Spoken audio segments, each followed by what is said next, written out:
ইতস্তত বিক্ষিপ্ত আলোচনা খুব বেশিক্ষণ মানুষের অন্তরে রাখতে পারে না। এই জন্য বিষয়ভিত্তিক কথাবার্তা আলোচনা, এর মধ্য থেকেই কিছু কথাবার্তা মানুষের হৃদয়কে স্পর্শ করবে, কথাগুলো নিয়ে মানুষ ভাবার সুযোগ পাবে।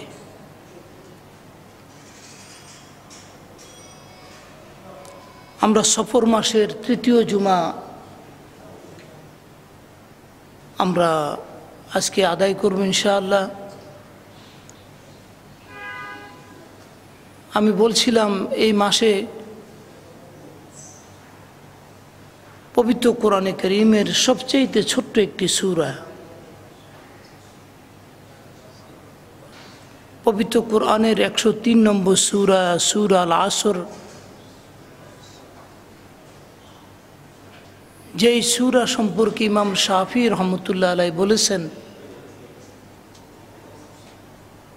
যদি গোটা কোরআনে কারীম নাজিল না করে আল্লাহ তাআলা শুধু সূরা আসর নাজিল করতেন, তাহলে মানুষের মুক্তির জন্য, হিদায়াতের জন্য এই সূরাটি যথেষ্ট হয়ে যেত।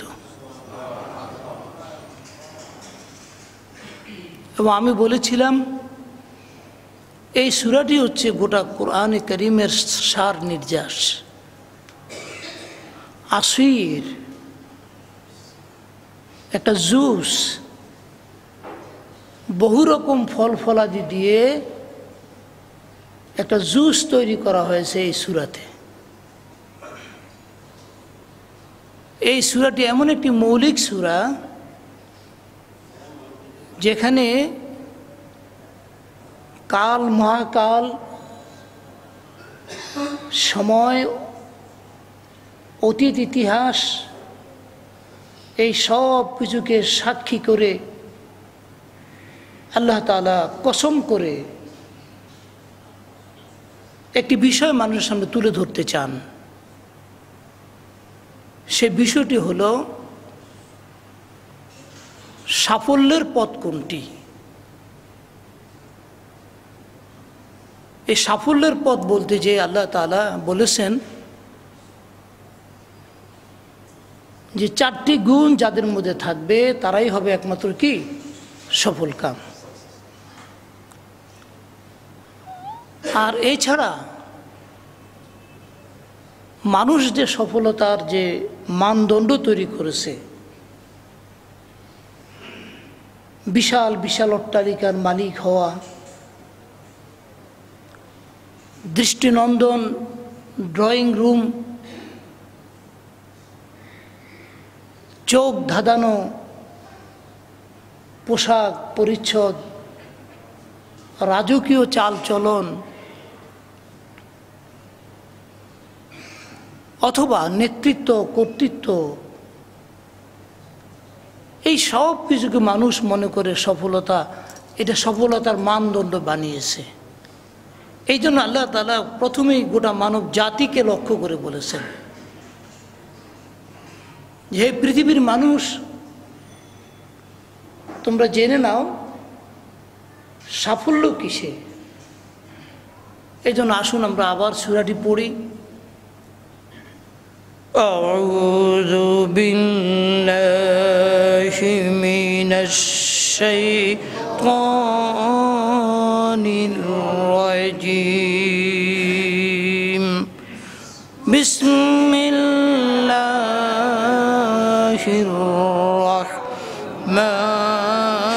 রাহমানির রাহিম। ওয়াল আসর ইন্নাল ইনসানা লাফি খুসর। এই কাল, এই মহাকাল, এই সময় আমি সময়কে দুইভাবেই বিভক্ত করেছিলাম। একটা হলো অতীতকাল, আর একটা হলো কি বর্তমানকাল।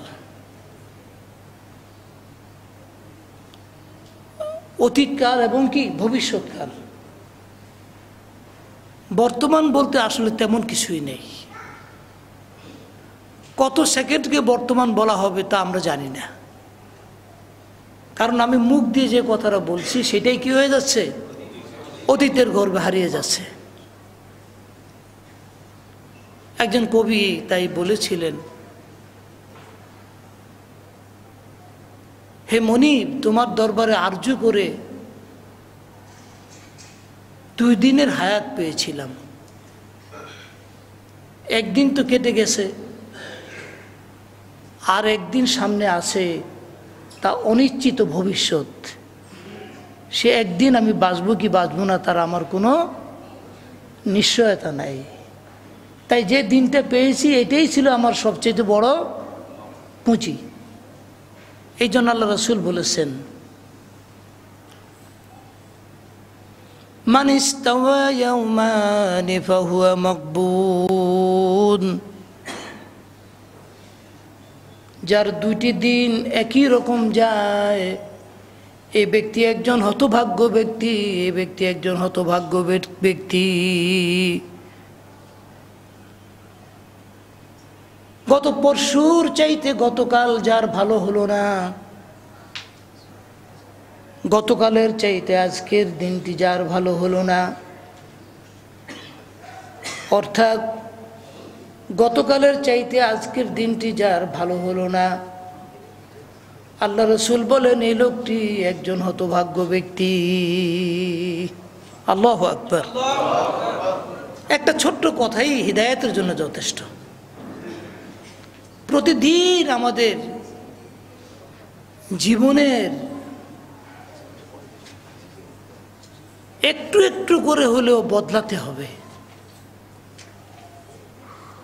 যদি গতানুগতিক জীবন যাপন করি আমরা, গতানুগতিক যদি ইবাদত করি আমরা, তাহলে আমি কি হতভাগ্য। মান ইস্তাওয়া ইয়াওমান ফাহুয়া মাকবুন,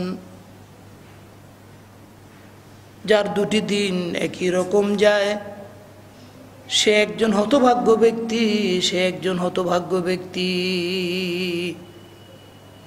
সে পুঁজিকে কাজে লাগাতে পারে নাই। সে প্রসঙ্গে সফর মাসের প্রথম জুমাতে আলোচনা হয়েছে, দ্বিতীয় জুমাতে আমি আলোচনা করেছিলাম সফল মানুষ কারা। পৃথিবীর তাবৎ মানুষ ব্যর্থ, পৃথিবীর সকল মানুষ ব্যর্থ। এই ব্যর্থতার মানদণ্ড আমি স্থাপন করিনি, এই ব্যর্থতার মানদণ্ড স্থাপন করেছেন কে? আল্লাহ। ফামান যুহজিহা আনিন নারি ওয়া উদখিলাল জান্নাতা ফাকাদ ফাজ ওয়া মাল হায়াতুদ দুনিয়া ইল্লা মাতাউল গুরুর। আগে জীবনকে বুঝতে হবে, আগে হায়াতকে বুঝতে হবে, হায়াতের মর্যাদা দিতে হবে। সময় দ্রুত ফুরিয়ে যাচ্ছে। এই সময়কে যারা দুনিয়াতে যারা মর্যাদা দেয় তারা দুনিয়া সাফল্য লাভ করবে। আল্লাহর এই পৃথিবীতে আজকে গোটা পৃথিবীতে যারা নেতৃত্ব করছেন, কর্তৃত্ব করছেন, আপনি মনে করবেন না তাদের যোগ্যতার অভাব আছে। তারা সময়ের মর্যাদা দেয়, তার সময়কে কাজে লাগায়, যার কারণে পৃথিবীর জন্য তারা সময়কে কাজে লাগিয়েছে বলে গোটা পৃথিবীর নেতৃত্ব আল্লাহ তাআলা তাদেরকে দিয়েছেন। আর মুসলমানদেরকে আল্লাহ তাআলা 2টা দায়িত্ব দিয়েছেন। একটি হলো তারা দুনিয়াতে কি করবে, খেলাফতের দায়িত্ব পালন করবে, এর বিনিময়ে আল্লাহ তাআলা তাদেরকে জান্নাতের মালিক বানাবেন। কি বানাবেন? জান্নাতের মালিক বানাবেন। আর যে জান্নাতের মালিক হবে এবং জাহান্নাম থেকে মুক্তি লাভ করবে, একমাত্র সেই কি হবে? সফল কাম হবে। আর দুনিয়ার সমস্ত কি মানুষ সব ব্যর্থ। আল্লাহ পাক বলছেন, ওমাল হায়াতুদ দুনিয়া ইল্লা মাতাউল গুরুর। বিশাল বিশাল অট্টালিকা, বিশাল বিশাল বাড়ি, লেটেস্ট মডেলের গাড়ি, লেটেস্ট মডেলের সব ভোগ্য পণ্য, কিন্তু যখন দেখা যায় সময়ের ব্যবধানে এই সব কিছু ফিকে হয়ে যায়, এর কোনো মর্যাদাই কিন্তু মানুষের কাছে থাকে না। হে যুবক, তোমার তো এখন কাজ করার সময়, তুমি এখন কি অনেক ভালো সময় কাটাচ্ছ। এই জন্য আল্লাহ রাসূল বলেছেন, ইকতানিম খামসান কাবলা খামসিন। 5টি জিনিসের আগে 5টি জিনিসের মর্যাদা দাও। একটি হলো শাবাবাকা কাবলা হারামিক, তোমার যৌবনকালকে, জওয়ানিকে, বার্ধক্য আসার আগে তুমি কাজে লাগাও। পৃথিবীর ইতিহাস যারা বদলেছে তারা ছিলেন যুবক, আবার পৃথিবীকে যারা ভেঙেছে তারাও ছিল কি? যুবক। ভাঙ্গার কাজেও যুবক, গড়ার কাজেও কি? যুবক। বৃদ্ধরা দোয়া করতে পারে, বৃদ্ধরা কি করতে পারে? দোয়া করতে পারে। অনেক কিছু বৃদ্ধরা করতে পারে না। তো ভাঙ্গার কথার একটু পরেই বলি। এখন তো আজকে গোটা বাংলাদেশ ভাঙ্গার কাজে ব্যস্ত আছে যুবকেরা। ভাঙ্গা ও গড়া, যতদিন যুবকদেরকে গড়ার কাজে আমরা লাগাতে না পারবো, ততদিন পর্যন্ত ভাঙ্গার কাজ থেকে যুবকদেরকে আমরা সরাতে পারবো না।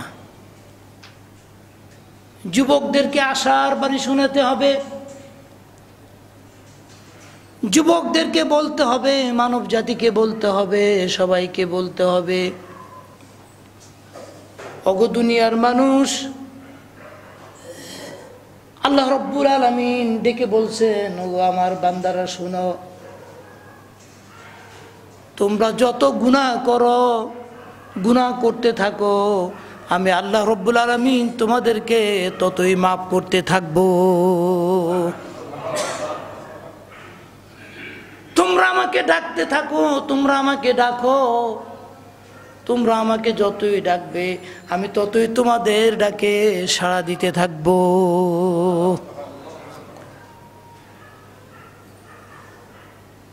হাদিসে কুদসিতে আল্লাহ পাক বলেন, বান্দা তুমি যদি আকাশের মেঘমালা পরিমাণ গুনাহ নিয়ে আমার কাছে আসো, আমি আল্লাহ তোমার সমস্ত গুনাহ খাতা আমি আল্লাহ মাফ করে দেব। আকাশ এবং জমিনের মাঝামাঝি যত খালি জায়গা আছে, যত শূন্য জায়গা আছে, এই শূন্য জায়গায় যদি তুমি গুনাহ করে ভরপুর করে ফেলো, আর যদি তুমি শিরক না করো, আমার সাথে কাউকে শরীক না করো, আমি আল্লাহ রব্বুল আলামিন তুমি তওবা করলে তোমার সব গুনাহ আমি আল্লাহ মাফ করে দেব। আমরা অনেক সময় মানুষকে নিরাশ করি, মানুষকে আশাবাদী করুন, মানুষকে কি করুন? আশার আলো দেখান। হে মানুষ, তুমি গুনাহ করেছো, গুনাহ করবে বলেই তো তোমাকে আল্লাহ বানিয়েছেন। কারণ গুনাহ না করলে তিনি মাফ করবেন কাকে? হাদিসে এমনও পাওয়া যায়, বান্দা যদি গুনাহ না করতো তাহলে আমি কি করতাম, নতুন এক প্রজাতি বানাতাম, যারা গুনাহ করতো আর মাফ করতাম। বান্দা গুনাহ করে, এই জন্য আমি আল্লাহ তাআলা তাদেরকে কি করে দেই, মাফ করে দিই।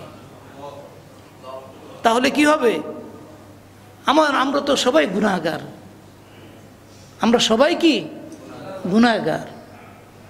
আমরা যদি অনুতপ্ত হই, আমরা যদি লজ্জিত হই, তাহলে আশা করা যায় আল্লাহ তাআলা আমাদের অতীতের সব গুনাহ খাতা কি করে দেবেন, মাফ করে দেবেন।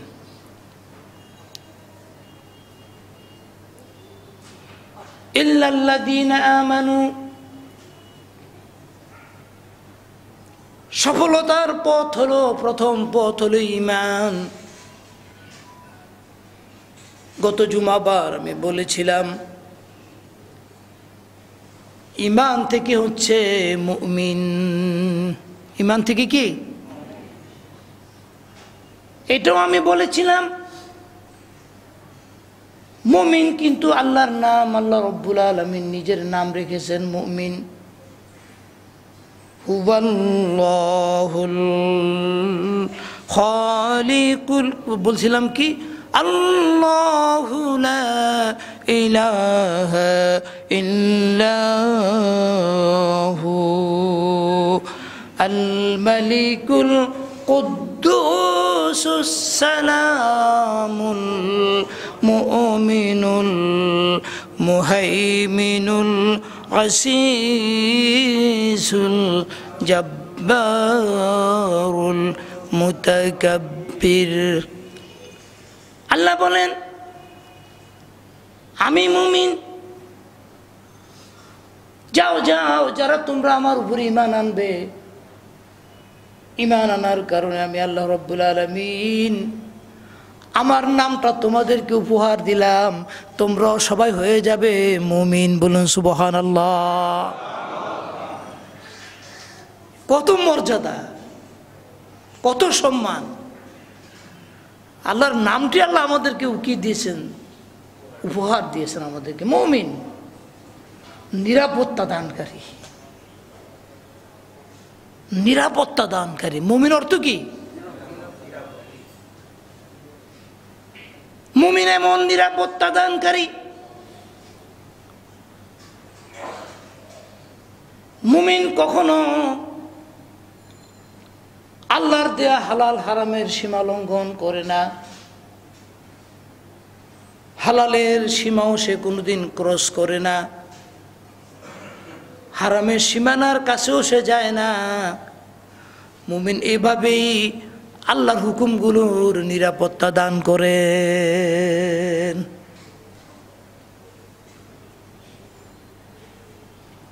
মুমিন শুধু নিজের জীবনের নিরাপত্তাই দান করেন না, নিজের পরিবারের সন্তানের জীবনের নিরাপত্তা দান করেন না। মুমিন তো হচ্ছেন গোটা মানব জাতির জন্য নিরাপত্তা দানকারী। আল্লাহর পক্ষ থেকে বিশেষ একটি বাহিনী, একটি নাম হচ্ছে যারা ঈমানদার, এরা মুমিন।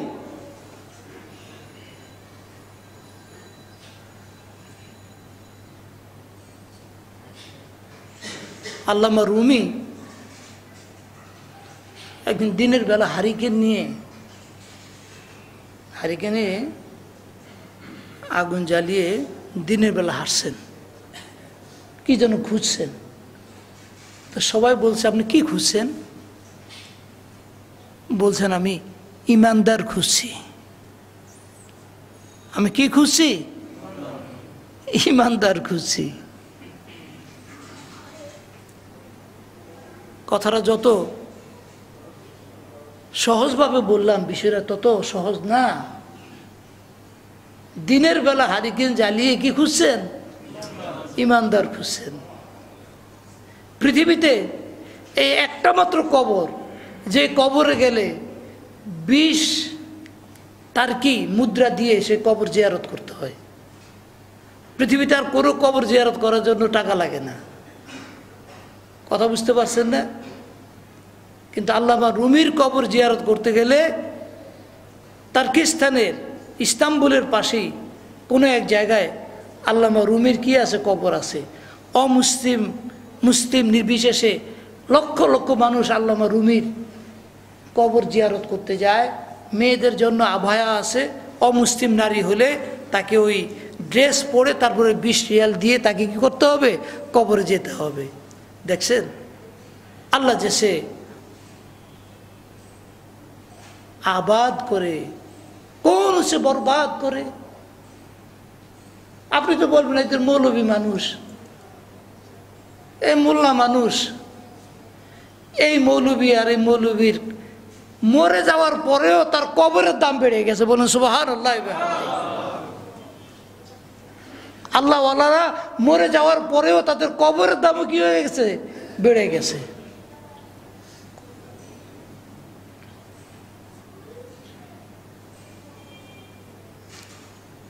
সারা পৃথিবীতে আল্লাহ ওয়ালাদের কবরের মর্যাদা অনেক। কত মানুষ প্রতি বছর, কত কোটি কোটি আল্লাহর বান্দা মদিনা মুনাওয়ারা নবীজি রওজা জিয়ারত করেন। সেখানে তো আপনি নবীজিকে কিছু দিতে যান না, বরং আপনি সেখানে যে নবীজির জীবনের সাথে নিজেকে একাত্ম করেন, নবীজির জীবনের সাথে আপনি একাত্ম হয়ে যান।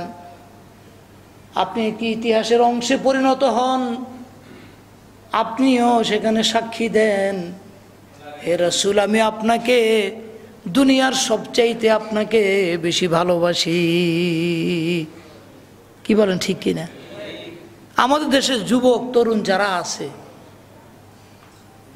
এরা যতই পাগলামি করুক না কেন, নামাজ কালাম পড়ে না, কিছু করে না, কিন্তু যদি শুনে যে কেউ আল্লাহর রাসূলের বিরুদ্ধে একটা টু শব্দ করছে বা উল্টা পাল্টা কথা বলছে, তাহলে কিন্তু কেউ আর ঘরে থাকবে না। কি বলেন, ঠিক কিনা? এটা হচ্ছে ফ্যামিলি ভ্যালুস, এটার নাম হচ্ছে পারিবারিক শিক্ষা। এটি আমাদের সম্পদ। এই যুবকরা আমাদের ভবিষ্যৎ প্রজন্মের আমাদের সম্পদ। এরা আল্লাহ এবং রাসূলের ইজ্জত রক্ষার জন্য এরা জীবন দিত কি হয়ে যায়, রাজি হয়ে যায়, মনে পড়ে যায়। হযরতে আসওয়াদ রাদিয়াল্লাহু তাআলা আনহু, খাইবারের যুদ্ধ চলছে, আল্লাহ রাসূল সাহাবায়ে কিরাম সবাইকে নিয়ে খাইবার ইহুদি দুর্গ তিনি ঘেরাও করে আছেন। আসওয়াদ, আসওয়াদ মানে হচ্ছে কি, ইসমে তাবজিল, সুপারলেটিভ, কালো তো না, কালোর চাইতেও কালো, অমাবস্যার চাইতেও কি কালো, এমন রঙের মানুষ ছিল কে? আসওয়াদ। তিনি রাখাল ছিলেন। কি ছিলেন? মুসলমান। অনেক মানুষ নবাগত বলল আপনারা কারা? বলল আমরা মদিনা থেকে এসেছি। বলল কেন? বলল আমরা এই খাইবার বিজয় করব, আল্লাহ রাসূল আমাদের সাথে আছেন। বলল কোন রাসূল?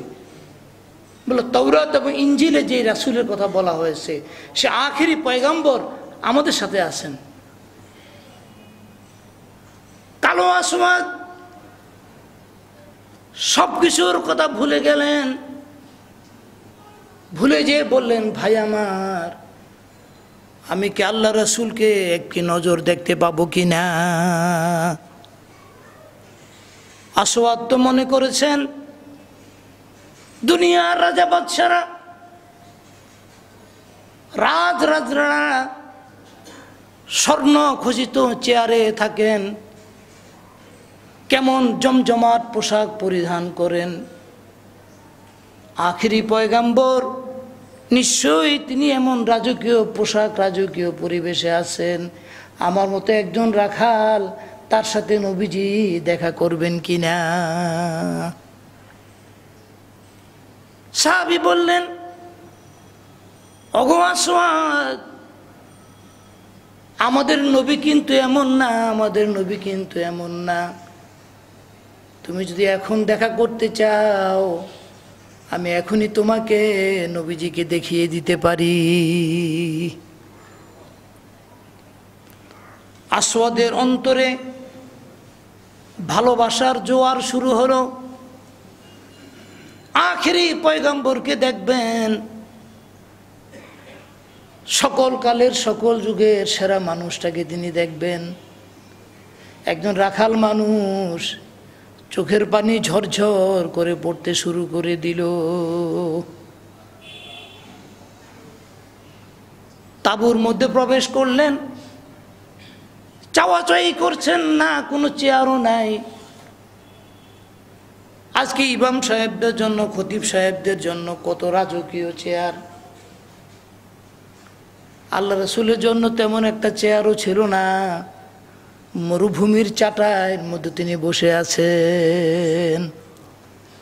সাহাবী বললেন,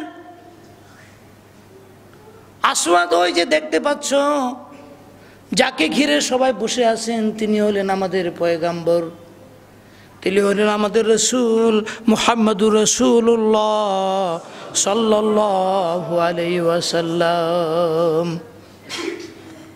আসওয়াদ এগিয়ে গেলেন, কালো রঙের মানুষ, মোটা মোটা ঠোঁট, চেহারাটা এমন কালো বর্ণের। নবীজির কাছে যেয়ে বললেন, ইয়া রাসূলুল্লাহ, ইয়া রাসূলুল্লাহ, আমি কোনোদিন ভাবিনি আমার এই চোখ আপনাকে দেখবে, আমার এই চোখ দিয়ে আমি আপনাকে দেখতে পাবো, কোনোদিন ভাবিনি। আমি ভাগ্যবান, আমি আপনাকে আজকে দেখতে পেয়েছি। বলি, ইয়া রাসূলুল্লাহ, আমি কি করব এখন? আমি কি ঈমান আনবো নাকি যুদ্ধ করব? আল্লাহ রাসূল বললেন, না আসওয়াদ, আগে তুমি তোমার মালিকের ভেড়া বকরিগুলো ফেরত দিয়ে আসো, এরপরে এসে তুমি ঈমান আনো। দ্রুত গতিতে ভেড়া বকরিগুলোকে গেট দিয়ে ঢুকিয়ে দিলেন। আর নবীদের সামনে এসে তিনি এবার কালেমা পড়লেন, আশহাদু আল্লা ইলাহা ইল্লাল্লাহু ওয়া আশহাদু আন্না মুহাম্মাদান আবদুহু ওয়া রাসূলুহু। কালেমা পড়লেন, নবীজি আদর করে পাজা কোলা করলেন, বুকের মধ্যে তুলে নিলেন আসওয়াদকে। আসওয়াদের কান্নার চোখ দিয়ে শুধু পানি আর পানির বন্যা যেন বয়ে চলছে। এটা কোনো বিষাদের কান্না না, দুঃখের কান্না না, এটা হলো আনন্দের কান্না, এটা হলো আনন্দের কান্না। আল্লাহ পাক কোরআনে কারিমে বলছেন, তোমরা যে কোরআনে কারিম পেয়েছো এই জন্য তোমরা কি কেঁদেছো? তোমরা যে ঈমান পেয়েছো এই জন্য তোমরা কেঁদেছো? কখনো কখনো আনন্দেও মানুষ কেঁদে উঠে, কি বলেন ঠিক কিনা? অভাবিত কোনো একটা জিনিস পেয়ে গেলে মানুষ কেঁদে দেয় না? আনন্দে কেঁদে দেয়। ছেলেরা যখন বিনা পরীক্ষা সবাই এখন A+ পেয়ে যাচ্ছে, সবাই এখন খুশিতে কি আনন্দের কান্না, সবার আনন্দের কান্না, কারণ পরীক্ষা না দিয়ে কি A+ পেয়ে গেছে, আনন্দের কান্না শুরু হয়ে গেছে। নবীজি কি বললেন, ইয়া রাসূলুল্লাহ, আমি তো ঈমান এনেছি, এখন আমার কি কাজ? বললেন, আমাদের সাথে জিহাদ করো। খাইবারের জিহাদ চলছে, অনেক লম্বা কাহিনী, সেদিকে আমি যাব না। যুদ্ধ শেষ হয়ে গিয়েছে। আল্লাহ রসুল বললেন, কারা কারা শহীদ হয়েছে তাদের লাশগুলো আমার সামনে আনো। দেখা গেল একজন অচেনা মানুষ, তিনিও শাহাদাত বরণ করেছেন, জীবন দিয়েছেন। নবীজির সামনে লাশ আনা হলো। বলি, ইয়া রাসূলুল্লাহ, আমরা তো সবাই তাকে চিনি না, এই লোকটিকে। নবীজি বললেন, এই লোকটি হচ্ছে আমার একটু আগে ঈমান এনেছে, এক ওয়াক্ত নামাজও পড়ে নাই, একটা রোজাও রাখে নাই, হজ যাকাত কিছু আদায় করে নাই, সব কিছু সে কি করেছে? আদায় করার সুযোগ পায় নাই, আদায় করার সুযোগ পায় নাই। এমনভাবে সে জীবন দিয়েছে। আল্লাহ রব্বুল আলামিন মাত্র আমাকে জানিয়ে দিলেন আমার আসওয়াদকে আল্লাহ রব্বুল আলামিন জান্নাতি মানুষ হিসাবে ঘোষণা করেছেন। কারণ জোহরের আগে কি হয়ে গেছে, যুদ্ধ শেষ হয়ে গেছে, তাই নামাজের সময় পান নাই, এক ওয়াক্ত নামাজও পড়েন নাই, রোজার মাসও পান নাই, জাকাতও দেন নাই, হজও করেন নাই, শুধু ইমান নিয়ে কি করেছেন, রসুল যা বলেছেন তা করেছেন, আর নিজের সর্বোচ্চ যা ছিল তা তিনি আল্লাহ রাস্তায় উপহার দিয়েছেন। আল্লাহ পাক তাকে জান্নাতের মালিক বানিয়ে দিয়েছেন। এটার নাম কি? ঈমান। ঈমান, এটার নাম কি? ঈমান। ইল্লাল্লাযীনা আমানু, আমি তো বলবো আমার ভাইয়েরা, দুনিয়ার কোনো ইতিহাস এই কালো আসওয়াদের কথা লিখতো না। দুনিয়ার কোন ইতিহাসে এই কালো আসওয়াদের কথা আলোচনা করতো না। কিন্তু আল্লাহ রাব্বুল আলামিন এই কালো আসওয়াদকে এত মর্যাদা দান করলেন, কিয়ামত পর্যন্ত এই আসওয়াদ রাদিয়াল্লাহু তাআলা আনহুর নাম জায়গায় জায়গায় কোটি কোটি বার, হাজার কোটি বার তার নাম আলোচনা হতে থাকবে। দেখছেন, আমি এই কথাগুলো এই জন্য বললাম যে গোটা সমাজের যুবকদেরকে, তরুণদেরকে, গোটা মানব জাতিকে আপনাদের এই কথাগুলো বলতে হবে। আপনারা হচ্ছেন এই যুগের এক একজন দায়ী, আপনারা হচ্ছেন এই যুগের একজন আহ্বায়ক, আপনারা হচ্ছেন এই যুগের একজন কি অ্যাম্বাসেডর, আপনারা হচ্ছেন একজন দূত। এই দূত নিয়োগ করা হয়েছে কার পক্ষ থেকে? আল্লাহর পক্ষ থেকে। আর এই আপনার কার দূত? মুহাম্মদুর রাসূলুল্লাহ সাল্লাল্লাহু আলাইহি ওয়াসাল্লামের দাওয়াতের দূত হচ্ছেন আপনি। দাওয়াতের দূত হচ্ছেন আপনি।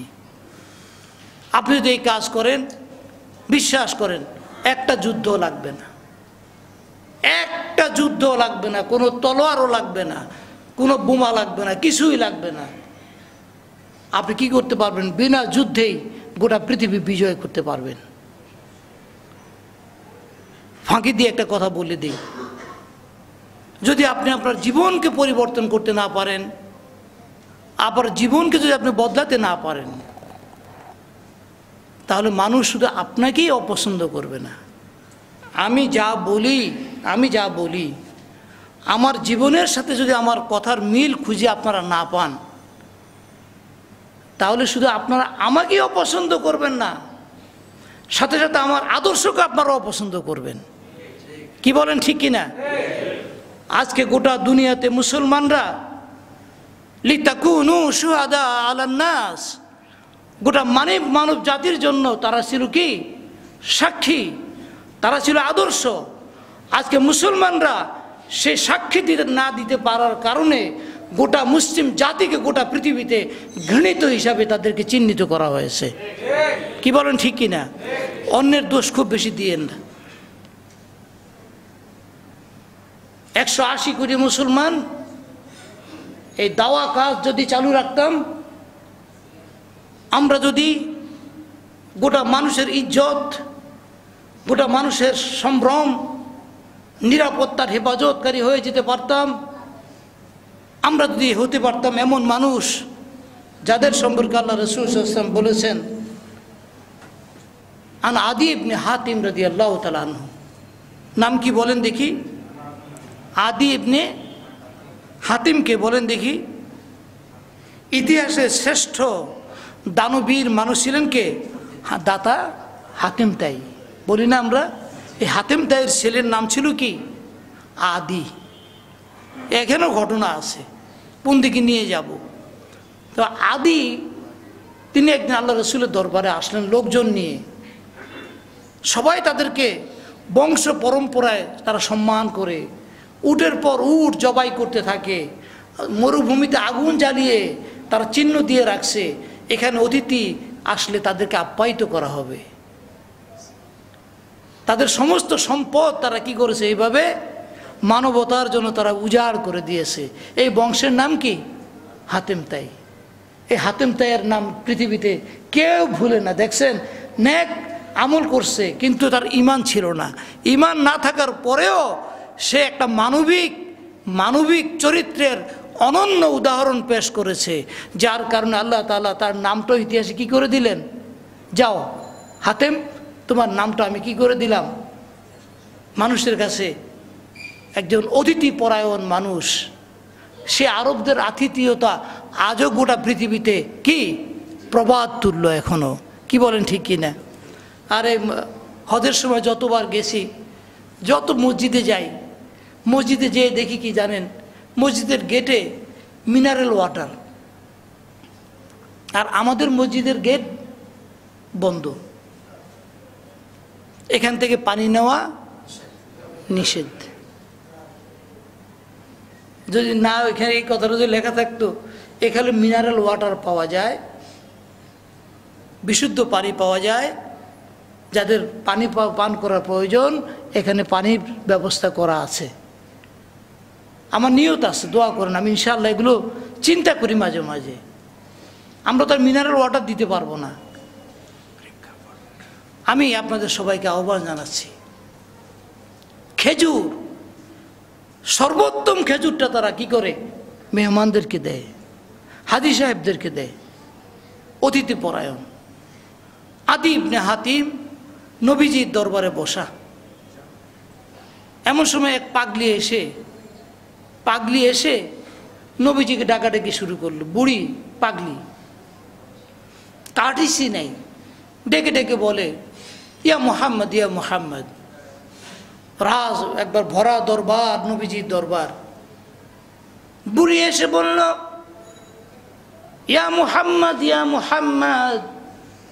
নবীজি তৎক্ষণাৎ দাঁড়িয়ে গেলেন, বললেন বুড়ি মা বলুন। বললুন না না, আপনার সাথে এখানে কথা বলবো না, ওই গলির মাথায় আপনি আসুন, আপনার সাথে আমি একাকী, আপনার সাথে আমার প্রয়োজনীয় কথা বলবো, একাকী বলবো, আমার প্রয়োজনীয় কথাগুলো একাকী বলবো। নবীজি দরবার থেকে উঠে গেলেন, পাগলির সমস্ত কথা শুনলেন, বুড়ি পাগলির সব প্রয়োজন পূরণ করে দিয়ে আবার দরবারে আসলেন। আদি ইবনে হাতিম আদি বললেন এ কেমন দরবার, সমস্ত দরবারে গিয়েছি, পারস্য দরবারে গিয়েছি, আমি তো গিয়েছি রোমান সম্রাটের দরবারে, সব জায়গায়, কিন্তু এটা কেমন দরবার, একটা বুড়ির ডাকে মানবতার মুক্তির দিশারি তিনি যখন উঠে যান, তাহলে এটা কোনো সাধারণ দরবার না, এটা হলো নবুয়তের দরবার। আমি পড়ছি আশহাদু আল্লাহ ইলাহা ইল্লাল্লাহু ওয়া আশহাদু আন্না মুহাম্মাদান আবদুহু ওয়া রাসূলুহু। আদি ইবনে হাতিম যতটা ঘটনা আমি বললাম, একটা ঘটনাও কিন্তু ইবাদত দেখে মানুষ ঈমান আনে না। মানুষ কিন্তু আপনার আখলাক দেখে, চরিত্র দেখে মানুষ ঈমান আনেন। কি দেখে ঈমান আনেন? চরিত্র দেখে, ইবাদত দেখে। আপনি যত নফল নামাজ পড়েন আর ওজনে কম দেন, আপনি যত নফল নামাজ পড়েন, তসবিহ টানেন, আর কি করেন, ভেজাল মাল বিক্রি করেন, মানুষের সাথে মিথ্যা কথা বলেন, আপনার ইবাদত দেখে শুধু আপনাকেই সে ঘৃণা করবে না, বরং আপনার আদর্শকে সে ঘৃণা করবে।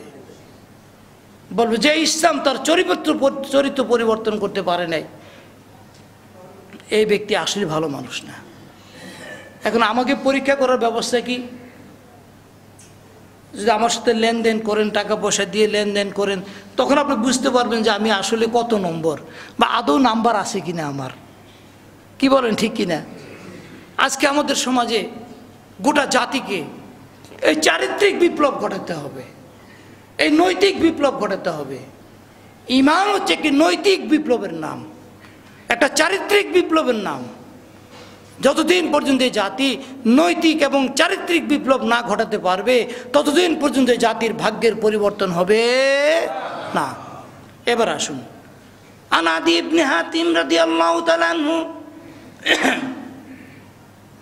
قال رسول الله صلى الله عليه وسلم إذا طالت بك حياة لترين زينة ترتحل من الحيرة حتى تطوف بالكعبة ولا تخاف أحدا إلا الله الله أكبر কি নাম? আদি। কি নাম? মনে থাকবে তো? মনটা নামটা মনে থাকবে? এতদিন রাদিয়াল্লাহু তাআলা আনহু ছিল না, এখন রাদিয়াল্লাহু তাআলা আনহু হয়ে গেছেন। আল্লাহ রাসূল বললেন, অগো আদি, যদি তোমার হায়াত সেই পর্যন্ত যদি দীর্ঘ হয় তাহলে তুমি দেখতে পাবে একজন যুবতী তরুণী ষোড়শী তন্নি সেজে গুজে পোশাক পরিচ্ছদ পরে নিজে আব্রু দিয়ে ঢেকে সে কি করবে? সুদূর সিরিয়া থেকে একাকী পথ চলবে।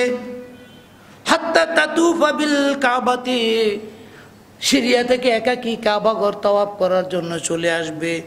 ওয়ালা তাখাফু আহাদান ইল্লাল্লাহ, সে আল্লাহ ছাড়া আর কাউকে ভয় করবে না। এখানে আপনার একটা মজার কথা, একটু চিকুন কথা আছে। কাকে বললেন? বললেন কাকে? আদিকে বললেন, এবং উদাহরণ দিলেন কাকে দিয়ে? আজ-জয়িনা, একজন তরুণী, তন্নি, সুন্দরী, রূপসী, এমন একজন নারীও যদি একাকী পথ চলে, শত শত মাইল পথ চলবে, তার মনে আল্লাহর ভয় ছাড়া আর কোনো ভয় থাকবে না। চুরির ভয় থাকবে না, ডাকাতির ভয় থাকবে না, ইজ্জত হারাবার ভয় থাকবে না, সম্ভ্রম হারাবার ভয় থাকবে না। হে আদি, তুমি যদি বাঁচো তাহলে তুমি সেই দৃশ্য স্বচক্ষে দেখে যেতে পারবে। সে নারী জাতির ইজ্জত নিয়ে তো আজকে আমাদের গত দুই সপ্তাহ বেশ মিডিয়া এখন বেশ কি করেছে, নারী জাতির জন্য এখন খুব কান্না শুরু করেছে। আইনমন্ত্রী, মাননীয় প্রধানমন্ত্রী বলেছেন এখন নাকি মৃত্যুদণ্ডের আইন তারা চালু করবেন। ওই যে বলে না, গরিবের কথা বাসি হলে ফলে। আমরা মৌলবীরা এই মঞ্চ থেকে বলেছিলাম, ধর্ষক বলতে আমার কাছে সুন্দর শোনা যায় না। ধর্ষক বলা হয় কাকে জানেন? যেটা জোর করে করা হয় সেটা ধর্ষণ। আর যেটা কম্প্রোমাইজের ভিত্তিতে হয়, লিভিং টুগেদার, যেটা রাজির ভিত্তিতে করা হবে সেটা কি হবে? ব্যভিচার। সেটা কি হবে? এই জন্য আমি সবগুলোকে বলবো ব্যভিচার। আর এই ব্যভিচারের জন্য আইন দিয়েছেন কে? ব্যভিচারের জন্য আইন দিয়েছেন কে? এই ব্যভিচার বন্ধ করতে হলে আমি পরিষ্কার করে বলতে চাই, এখন মিডিয়া সোচ্চার হয়েছে বলে গত এক সপ্তাহ যাবৎ পত্রিকা খুলতে পারি না, টেলিভিশনের কোনো সংবাদ দেখতে পারি না। এই জাতিটাকে এই পর্যায়ে আপনাদের মতো তথাকথিত কিছু সুশীল, তথাকথিত কিছু বুদ্ধিজীবী, যারা ফ্রয়েডের সেই দার্শনিক মতবাদ আপনারা চালু করে এই দেশের নারীবাদী সমাজ তৈরি করার জন্য নারীদেরকে রাস্তায় নামিয়ে দিয়েছেন। আর উগ্র যুবকদেরকে, উগ্র তরুণদেরকে তাদের মধ্যে উগ্রতা বাড়িয়ে দিয়েছেন। আমি খুশি হয়েছি গতকাল একটা মেয়ের কথা পড়ে। একটা মেয়ে বলেছে যে আমাদেরকে পণ্যে পরিণত করা হয়েছে, আমাদের ছবিকে পণ্যে পরিণত করা হয়েছে, আমাদের দেহকে পণ্যে পরিণত করা হয়েছে, আমাদের গোটা দেহটাকে একটা পণ্য দ্রব্য বানিয়ে টেলিভিশনের পর্দা, সিনেমার পর্দায় সব জায়গায় প্রদর্শন করা হয়েছে, যার কারণে আজকে আমরা সবচেয়ে বেশি লাঞ্ছিত হচ্ছি। এই কথা আমি বলেছিলাম বহুবার। হে আমার প্রাণের কন্যারা, হে আমার কলিজার টুকরা কন্যারা, হে আমার সৈয়দাতু ফাতেমা রাদিয়াল্লাহু তাআলা আনহার উত্তরসূরিরা, তোমরা জেনে নাও তোমাদের ইজ্জত হচ্ছে পোশাকের ভেতরে। তোমাদের স্বল্প বসনের মধ্যে কোনো ইজ্জত না। যদি স্বল্প বসনের মধ্যে ইজ্জত হতো, আপনি তো চিটাগাংয়ের কাছাকাছি মানুষ, তাহলে চাকমা লোকেরা সবচেয়ে ইজ্জতওয়ালা হতো। কি বলেন ঠিক কিনা? মণিপুরের লোকেরা সবচেয়ে ইজ্জতওয়ালা হতো, কারণ এরা একটা লুঙ্গি পরে, একটা উপরে একটা চাদর গায়ে দেয়। আর মণিপুরীরা কি করে, নিচে একটা গামছা পরে, উপরে একটা গামছা পরে। স্বল্প বসন যদি ইজ্জতের মানদণ্ড হতো, তাহলে চাকমা মণিপুরীরা এরা অনেক আগে ইজ্জতওয়ালা হয়ে যেত। কিন্তু স্বল্প বসন কোনো ইজ্জতের কি না, প্রতীক না, বরং রাজা বাদশাহ ইতিহাস পড়ে দেখুন, সব সময় অধিক পোশাক হচ্ছে ইজ্জতের কি মানদণ্ড। এদিন ইসলাম আমার মা বোনদের জন্য একটু পোশাক বাড়িয়ে দিয়েছেন। পুরুষদেরকে কাজ করতে হবে মাঠে ময়দানে, তাদেরকে ঠেলা গাড়ি, তাদের রিক্সা, তাদের গাড়ি, তাদের মাথায় বোঝা টানতে হবে, আরও হাজারো কাজ করতে হবে। এই জন্য পুরুষদেরকে আল্লাহ তাআলা বোঝা একটু কি করেছেন, পোশাক একটু কমিয়ে দিয়েছেন। আর নারীদেরকে পোশাক আল্লাহ বাড়িয়ে দিয়েছেন। এটা কি নারীর প্রতি আল্লাহ তাআলা জুলুম করেছেন, না নারীর প্রতি আল্লাহ তাআলা এহসান করেছেন? বলেন দেখি। এহসান। এই কথাটা আপনারা যদি বুঝাতে পারেন, আপনাদের ঘরে ঘরে আমার মা বোনদেরকে বুঝাতে পারেন, হে আমার কন্যারা, হে আমার মায়েরা, হে আমার বোনেরা, এই পোশাক তোমাদের ইজ্জতের প্রতীক। তোমাদেরকে বদরের যুদ্ধে যেতে হবে না, তোমাদেরকে উহুদের ময়দানে যেতে হবে না, তোমাদেরকে খন্দকের লড়াইয়ে যেতে হবে না। যদি যুদ্ধ করতে হয়, বাংলাদেশের সীমান্ত রক্ষা করতে হয়, তাহলে আমরা পুরুষরাই আছি, আমরা পুরুষরাই প্রথম জীবন দেব ইনশাআল্লাহ। কিন্তু তোমাদেরকে শত্রুর কাছে ঠেলে দেব না। কি বলেন ঠিক কিনা? আমরা তোমাদেরকে শত্রুর কাছে লেলিয়ে দেব না। হে আমার কন্যারা, তোমাদের ইজ্জত রক্ষা করার জন্য প্রয়োজন আমরা জীবন দিতে রাজি আছি। আমাদের মা বোনদেরকে আপনারা সাহসী করে তুলুন। ইজ্জত রক্ষার জন্য আজকে বাংলাদেশে মৃত্যুদণ্ডের আইন চালু করা হচ্ছে, অথচ ইসলাম তো বহু আগেই এই মৃত্যুদণ্ডের আইন দিয়েছিল, এই 100 বেত্রাঘাতের আইন দিয়েছিল। কেউ কেউ কত অশ্লীল ভাষায় বলে, আমি সে অশ্লীল ভাষায় মসজিদে বলতে চাই না। কেউ কেউ বলে ওদেরকে নপুংসক করে দেয়া হোক, এটা করা হোক, সেটা করা হোক। এত পাগলামি করলে হবে না। ঘুরে ফিরে এক জায়গায় চলে আসেন, ব্যাক টু রিলিজিয়ন। গোটা পৃথিবীতে আওয়াজ উঠেছে, আবার ধর্মের কাছে ফিরে আসো। খ্রিস্টানরা খ্রিস্ট ধর্মের কাছে ফিরে যাও, হিন্দুরা হিন্দু ধর্মের কাছে ফিরে যাও, আর মুসলমানরা ইসলামের কাছে ফিরে আসো। ব্যাক টু ইসলাম। আমি আরেকটু খোলামেলা বলবো, ব্যাক টু আল কোরআন। আল কোরআনের কাছে ফিরে আসো, আল কোরআনের কাছে ফিরে আসো। ইনশাআল্লাহ তোমাদের ইজ্জত হানির কোনো সম্ভাবনা থাকবে না, বরং তোমাদেরকে দেখলে সম্মান করবে। তোমাদেরকে দেখলে কি করবে? সম্মান করবে, মর্যাদা দেবে। কোরআনে কারীমে আল্লাহ তাআলা আয়াত নাজিল করেছেন, আয-যানিয়াতু ওয়াজ-যানি। আল্লাহ বলেছেন যে ব্যভিচার করে, চাই সে নারী হোক অথবা পুরুষ হোক। আল্লাহর ভাষা কত শালীন ভাষা। ধর্ষণ শব্দটা শুনলে আমার কাছে ভয় লাগে। আমার ছোট বাচ্চা যদি এখন আমাকে বলে, আব্বা ধর্ষণ বলতে কি বুঝায়, বিশ্বাস করুন লজ্জায় গোটা 17 কোটি মুসলমানদের মাথা লজ্জায় অবনত হয়ে যাবে। কি বলেন ঠিক কি না? যদি আমার সন্তান, ছোট সন্তান না, বাচ্চা সন্তান ছিল, যে আব্বা এ ধর্ষণ ধর্ষণ বলে, এটা কি আব্বা, এটা কি বলবেন, কি ব্যাখ্যা দিবেন বলেন? কে ইসলামকে এই পর্যায়ে নিয়ে এসেছে? একদল বুদ্ধিজীবী নামক তথাকথিত ডারউইনের বিবর্তনবাদে বিশ্বাসী, তথাকথিত ফ্রয়েডের যৌনতায় বিশ্বাসী। ফ্রয়েডের নাম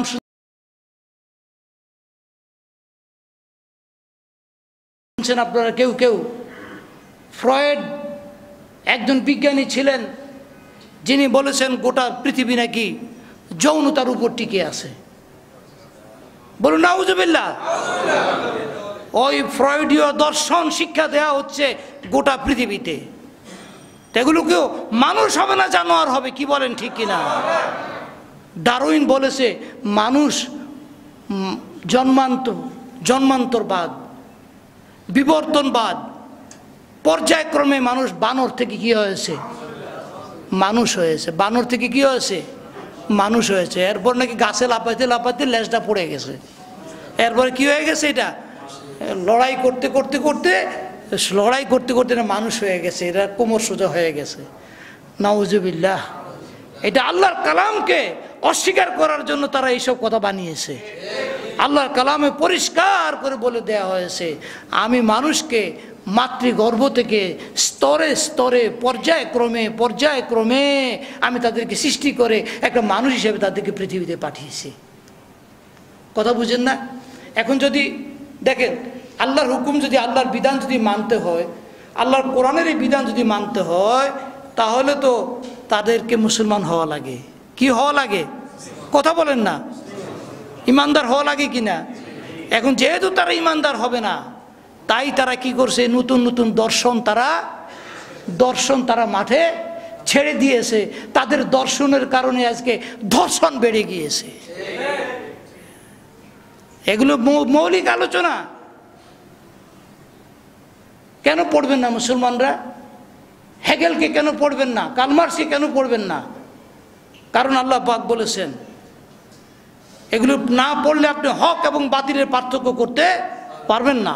বিশেষ করে যুবকরা, তরুণরা, বিশ্ববিদ্যালয় পড়ুয়া ছাত্ররা, মাদ্রাসায় উচ্চ ডিগ্রিওয়ালা ছাত্ররা, আমি সবাইকে উদাত্ত আহ্বান জানাবো, এইসব দর্শন সম্পর্কে পড়াশোনা করুন। না হয় আপনারা কি করতে পারবেন না? শত্রুদের সাথে লড়াই করে জিততে পারবেন না। কারণ আমাদের শক্তি কি? একটাই। আমাদের শক্তি কি? একটাই। এখন ওনারা মৃত্যুদণ্ডের আইন করুক বা যাই করে করুক, নপুংসক করুক, যা করতে চায় করুক, কিন্তু আমি এই মসজিদের মিম্বার থেকে ঘোষণা করছি, এই সব দিয়ে কোনো দিন এই ধরনের ব্যভিচার বন্ধ করা যাবে না। ব্যভিচার বন্ধ করার ফর্মুলা দিয়েছেন কে? আল্লাহ। সেই ফর্মুলা কি? আজ্জানিয়াতু আজ্জানি, ব্যভিচারী পুরুষ হোক অথবা নারী হোক, যদি পুরুষ হয় অথবা নারী হয়, ফাজলিদু, তাদেরকে 100 বেত্রাঘাত করো। যদি অবিবাহিত যুবক যুবতী হয়, 100 বেত্রাঘাত করো। 100 বেত্রাঘাত করে তাদেরকে তওবা করার সুযোগ দাও।